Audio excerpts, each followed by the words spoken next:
Politics moves fast, and we make sure you don't miss a thing. Here you'll find raw, real statements from politicians that matter. Want to stay ahead of the headlines? Hit that subscribe button and follow the action in real time.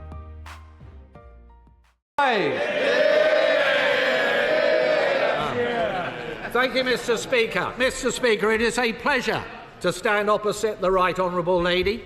Despite what many may think, we have a great deal in common, not least that we both viscerally disagree with the Chancellor's tax policies. And it is great to see the Right Honourable Lady standing in temporarily for the Prime Minister for the second week running, although I know there are many sitting behind her who wish this was a permanent arrangement. Indeed, Mr. Speaker, you will find many of their names amongst the 122 who have signed up to oppose the government's welfare bill. They say that the bill is dangerously rushed and ill thought through. So can the Right Honourable Lady explain why she thinks that she is right and 122 of her own colleagues are wrong? Deputy Prime Minister. Well, first of all, Mr. Speaker, it's nice to face the latest wannabe at your dispatch box. I'll tell the Right Honourable member why we're pressing ahead with our reforms, and that is because we're investing £1 billion into tailored employment support, a right to try to help more people back into work, and ending reassessments for the most severely disabled who will never be able to work. Mr. Speaker, we won't walk away and stand by and abandon millions of people trapped in the failing system, left behind by him and his colleagues. Stride. Well, Mr. Speaker, the Right Honourable Lady completely sidestepped my question. She can't even defend her own government's policy. Can she at least assure the House that the vote on Tuesday will actually go ahead? Deputy Prime Minister. Mr. Speaker, I don't know if he sort of listened to what I said because I was reading off the script, but what I can tell him, and I don't need the script, we will go ahead on Tuesday. Well, there you have it, Mr. Speaker. There will be a vote in this House on Tuesday on the welfare bill, although many on the back benches could be forgiven for thinking they've heard this before with the winter fuel payment, where they were marched up the hill, and we all know where that story ended. But, Mr. Speaker, on this side of the House, we are absolutely clear.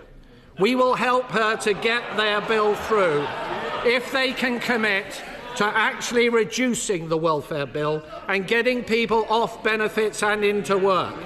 Can the Right Honourable Lady make that commitment right now? Yes or no? Well, if ever we needed a reminder of the party opposite having no shames, it's their demands for this bill, Mr. Speaker. He demands a programme to help people into work, exactly what this bill does. After he left 1 in 8 young people out of the economy, he demands no new taxes from the party that raised taxes to record levels, and he demands further welfare savings, Mr. Speaker, from the man who was in charge as the welfare bill absolutely ballooned. They say cut welfare bill, they failed. They say cut people in work, they failed. They say no tax increases, they failed. Mr. Speaker, I'm afraid the Right Honourable Lady has clearly not read her own legislation. The bill will see the number of people on welfare rising for every single year going forward. There is no commitment from the Right Honourable Lady to cut the number of people on welfare.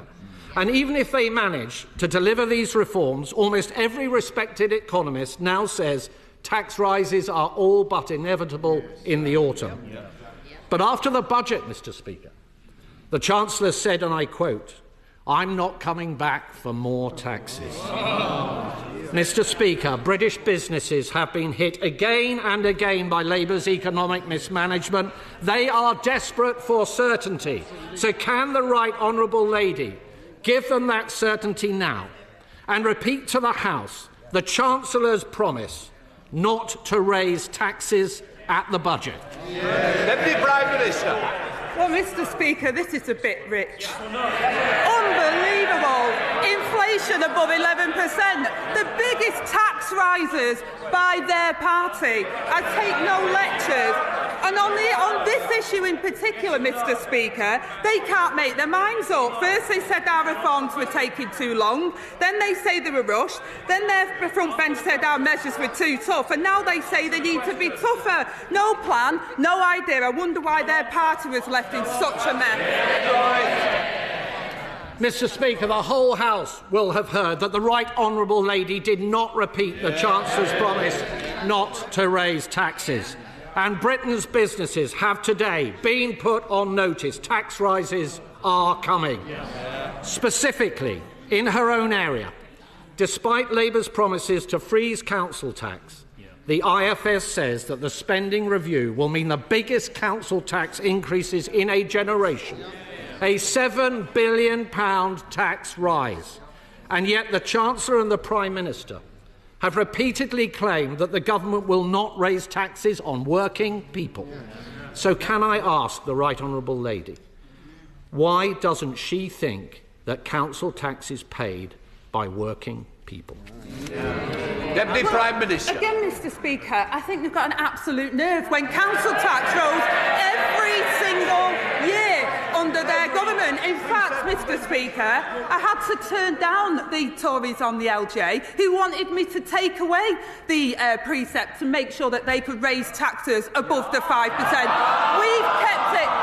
We've kept it there, Mr. Speaker, while delivering money for local government where they had austerity, put taxes up and ruined the British economy. Mel Stride. Well, Mr. Speaker, when you cut out the blather, isn't the reality that this Labour government has condemned us to higher taxes, more debt, fewer jobs, more pain for businesses right up and down our country? Borrowing up, unemployment up, inflation up. Yet the Right Honourable Lady tells us the government's plan is working. It's not just me who isn't convinced, Mr. Speaker. The people behind her are not convinced either. And neither are the public. In fact, Mr. Speaker, I'm not even sure if the Right Honourable Lady herself is convinced. So can I ask her, isn't she just a little embarrassed to be defending policies she doesn't even agree with herself? Deputy Prime Minister. Mr. Liked what you saw? Then hit like, share, and subscribe. We've got new political content coming your way every week. Raw, real, and relevant. Don't just follow the news, understand it. See you in the next video.